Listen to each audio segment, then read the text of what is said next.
Okay, in this video we'll be looking at section 5.4 on finding area using the antiderivatives that we talked about in 5.1 and what's called the fundamental theorem of calculus that really allows this to happen. So the fundamental theorem says that if you want to find the area underneath a function, let's just draw some function here. So say you want to find the area from here to here underneath. So let's say this is from A to B. And this function is f. Or we'll just say f of x.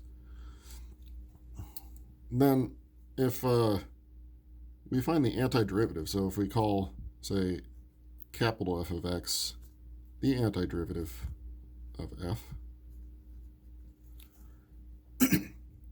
and this is one without a constant, although you could have a constant, actually doesn't make a difference, but we usually don't have a constant when we find this particular antiderivative for finding areas. Then this area, I'll call it A, so capital A, is that antiderivative evaluated at B minus that also that antiderivative evaluated at A.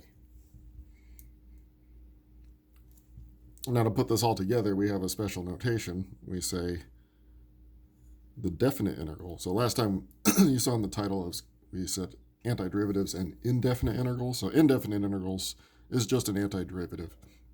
So we don't put anything extra on it.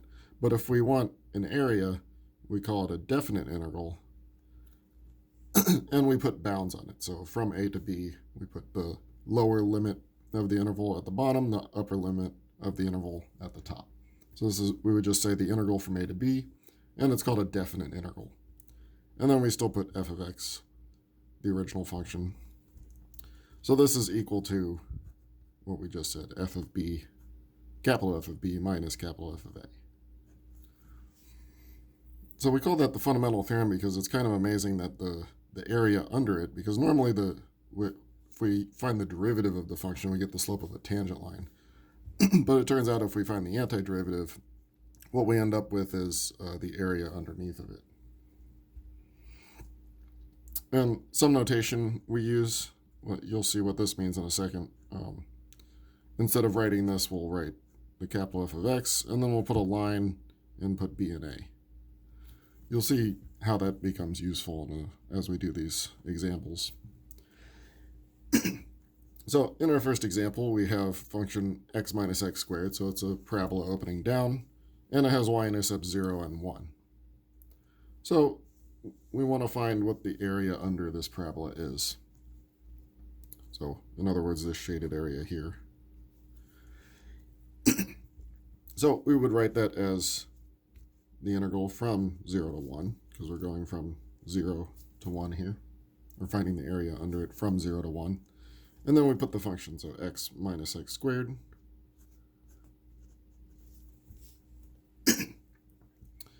And the fundamental theorem says that if we find first the antiderivative, so let's first find the antiderivative here, it would be x squared over 2, or I'll just call it 1/2 x squared. And then for x squared, it's x cubed over 3, or 1/3 x cubed. And you can write it either way if you'd rather put it over 3. This is where we put this line and put 0 to 1. So you can see how that's useful, because otherwise you'd have to do it all in once somehow. So this is a nice sort of formula to remember as the fundamental theorem of calculus. But doing it in this sort of couple-step process is a lot easier to actually calculate. Now we'll plug in 1 and 0. So f of b minus f of a. So we plug in 1 and then subtract, plugging in 0. So we'll write the whole thing out this time, but in general we'll probably go a little bit faster than this. So we're plugging in 1. So this is the f of b part, f of 1. And then we subtract, plugging in 0. Now, of course, that's just going to be 0, but I'm going to do the whole thing so that we see it, how it looks like in general. Okay, so that's f of 1 minus f of 0. Capital F, that is, the antiderivative. Okay, now, obviously this whole part is 0. And then 1 squared, 1 cubed, that's just 1. So we're getting 1/2 minus 1/3. And if you get a common denominator, you get 1/6. So that's the area. That's the area under this parabola here is 1/6. Okay, so continuing on, we'll look at this example 2 divided by the square root of x. And the area that we're looking at is between 1 and 4. And the area underneath again. So we'd be setting up the integral from 1 to 4 of our function 2 over square root of x. And just like with derivatives, we'll change the square root to the 1/2 power. We'll bring it up to make it a negative 1/2 power.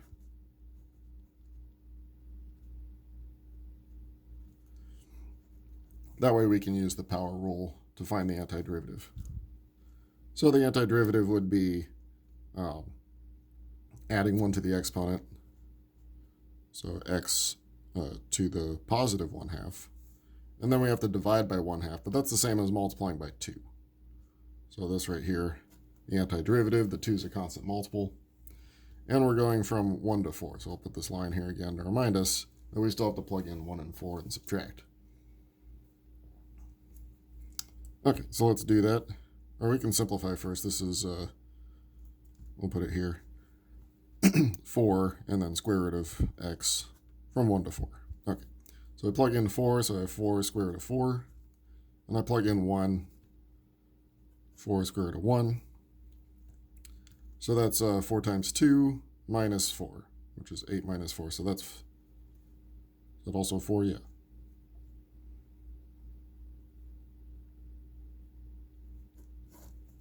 Sorry, just on my notes I had 8 for some reason, but yeah, it should be 8 minus 4, which is 4.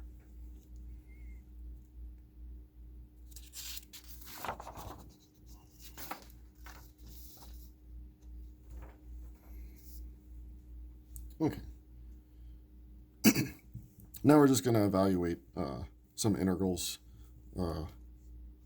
So it's understood that whatever the graph this looks like, we're finding the area between -1 and 1.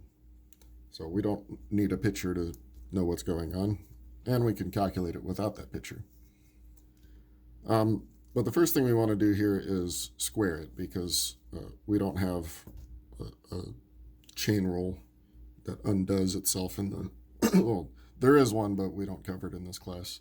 So we'll just square this out. So if I have 1 minus 2x squared, it's 1 minus 2x multiplied by itself. So that's 1, and then 2 minus 2x's, so minus 4x, and then a plus 4x squared.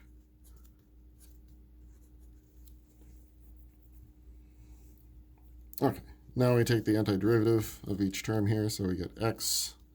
We have 2x squared, and we'll end up with 4/3 x cubed. And here we want to go from -1 to 1. So we're going to plug in 1, plug in -1, and subtract. So let's do that. So 1 minus 2 plus 4/3 is what we get from plugging in 1. And then when we plug in -1, we have -1, -2, and then minus 4/3. A couple things cancel here. When you distribute this negative sign, obviously everything in here is negative, so let's just do that. But you do end up with these 2's canceling out. So you have 1 and 1, which is 2. And these already have a common denominator, so that's 8 over 3. But you would still need a common denominator, so 2 is 6 over 3. So it comes out to be 14 over 3. And we tend to like, if possible, to leave the answers as fractions, unless comes from some sort of application or you have a lot of decimals going on in the original problem. We try and keep it as a fraction.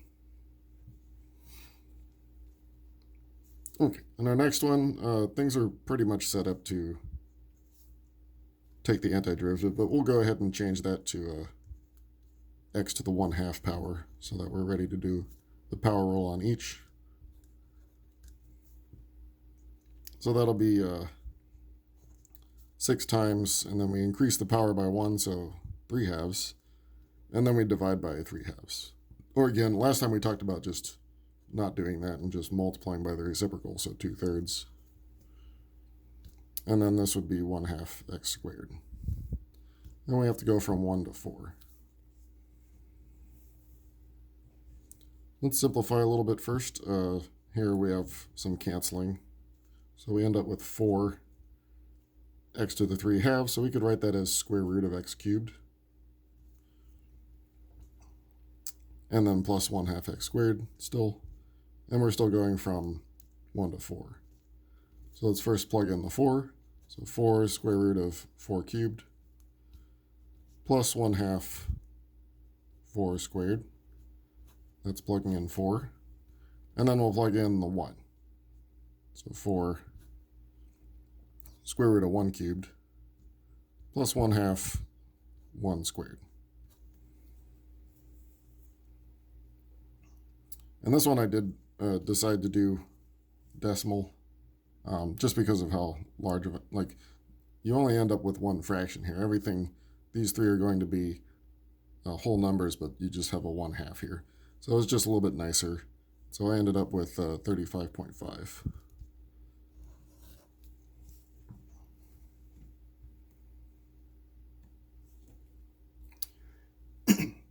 Okay, next we're going to solve really a problem finding area. So we want to find, it should say, so it says find the region. I guess that would just be locating it, but we also want to find the area. So we should put find the area of the region bounded by the curves y equals 3x squared plus 1, y equals 0, x equals 0, and x equals 2. So there's, well, most of them are lines. Like y equals 0 is just the x-axis, x equals 0 is the y-axis, so those two lines. X equals 2 is this line, so let's put that one here. So far we're in this sort of U shape. And then x cubed plus 1, or 3x squared plus 1. And you could graph what that would look like. That's a parabola that gets stretched by a factor of 3 and then shifted up by 1. So it'd have an intercept here at 1, and then it would be a parabola. If I plug in 2, what do we get? 12 plus 1, so 13. So it's a parabola that goes like this. I believe that at 1 you get 4, so you could put that point in 2 if you really want. But we get the region here because it was bounded by the x-axis and y-axis, so it's this region here. So this region is what we're trying to find the area. And so that's the area under that curve 3x squared plus 1 between 0 and 2. So the area should be the integral from 0 to 2 of the function we have, 3x squared plus 1. So first, find the antiderivatives. We have x cubed over 3, which cancels out that 3, so we just get x cubed. And for 1, we just get x. We plug in 0 and 2. And we'll just sort of go quickly here and say, well, plugging in 0 is just going to give us 0. So all we're doing is plugging in 2. So that gives me 2 cubed, which is 8, plus 2, and so that's 10. So this area here is 10.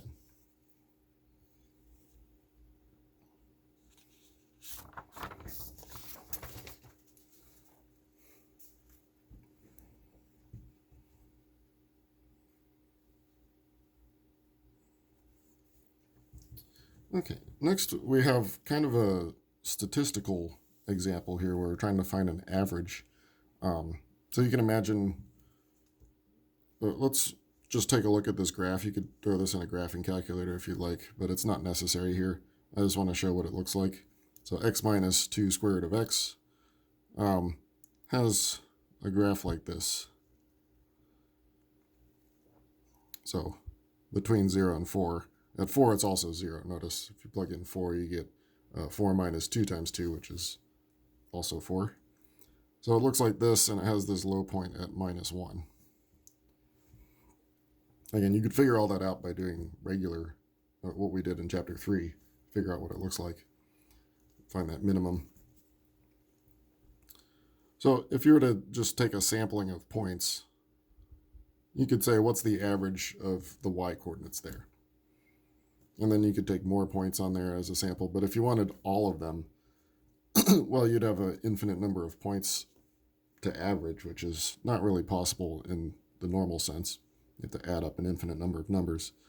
But somewhere, there's an average. There's an average value somewhere of all of these y-coordinates that we're looking for.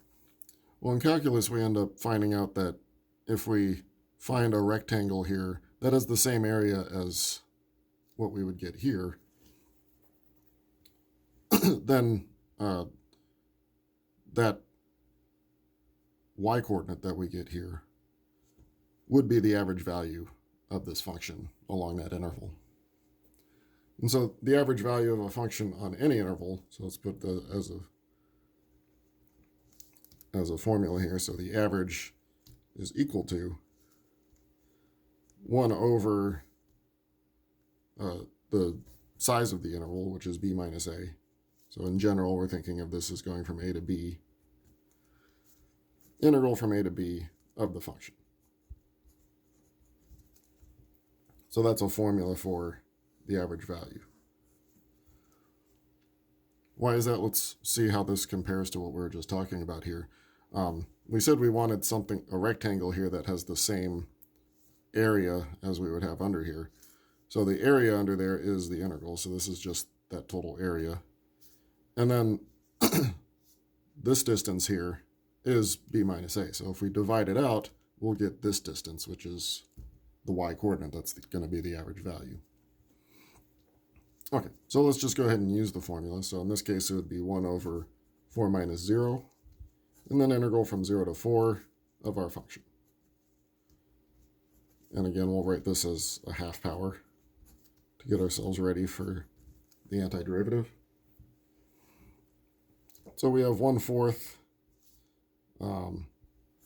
If we take the antiderivative now, we have 1/2 x squared. And this would be x to the 3/2. Let's put the 2 there. So x to the 3/2, and then multiplied by 2/3. So remember, dividing by a fraction is the same as multiplying by the reciprocal, and we still need to plug in 0 and 4.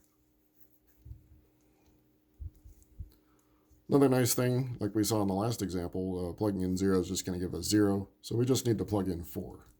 So we have 1/4. Plug in 4 there, that's 16. Half of that is 8. Plug in 4 here. I'll let you do the math. You end up with 32 over 3. And then after you simplify this, you should end up with negative 2/3. We did expect a negative value since the function is negative throughout. So this function, you see it has values between 0 and 1, but its average value is negative 2/3.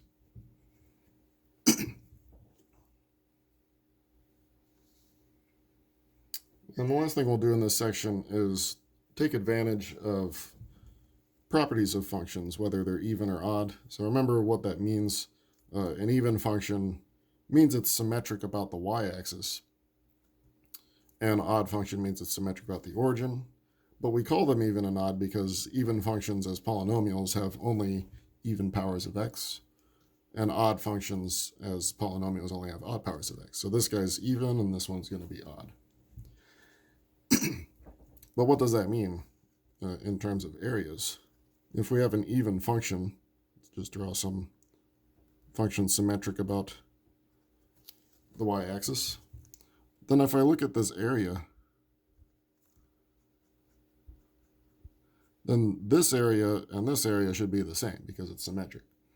So if I'm going, say, from minus a to a, then the integral from minus a to a of our function is just 2 times the integral from 0 to a. I forgot the dx on this one. So this is only in the even case. You can't do this in general. But if your function is even, then any integral from minus a to a is just 2 times the integral from 0 to a. And that tends to simplify things because plugging in 0 into a function tends to be a lot easier than plugging in minus a. So you get some advantage there. So this is from minus 1 to 1. So we say it's 2 times the integral from 0 to 1 of this function. Okay, let's take the antiderivative. So that would be x to the 5th over 5. So we have 3/5 x to the 5th from 0 to 1. And plugging in 0 is not going to give us anything, so we're just plugging in 1. And so we just get 2 times 3/5 times 1, so 6 over 5.